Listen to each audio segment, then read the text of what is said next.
দেখো, এই সারথি রথ বলছো তো, আমি মহাভারতেরই একটি অংশ থেকে বলি, সঠিক দিশারি যে রথ চলে সোজা, ভুল সারথি বহে পরাজয়ের বোঝা।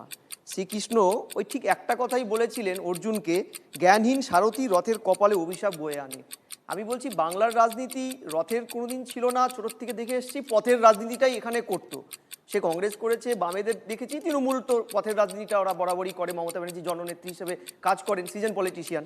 আমি বলছি রথের রাজনীতি যখন এসেইছে, সারথি এসআইআর করে কি প্রধান বিরোধী দল সংখ্যা তত্ত্বের ভিত্তিতে অন্তত তারা কি ভুল জায়গায় ইয়ে করলো না? দেখো, লাস্ট 3 মাস ধরে এসআইআর নামক এই যে কর্মযোগ্যটা, এটা সাধারণ গ্রামের মানুষ থেকে শুরু করে শহরে মধ্যবিত্ত বাঙালি বা উচ্চবিত্ত বাঙালি, তাদের জীবনে যে কি বিভীষিকা।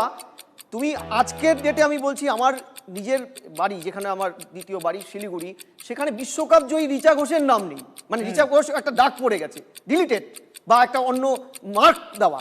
আমার কথাটা হচ্ছে, একটা বড় অংশের মানুষ, হিন্দু, মুসলমান, জৈন, খ্রিস্টান, আমি বড় বাজারে জোড়াসাগর ঠাকুর বাড়িতে থাকি, সেখানে সকালে প্রাতঃভ্রমণে বেরিয়ে শুনছি এমন অনেক লোক, তাদের মধ্যে বিজেপির নেতাও আছে ওখানকার, তিনি বলছেন আমার বউটার নাম আটকাতে পারলাম না স্যার, ডিলিটেড। কি করে তুলবো স্যার আমি?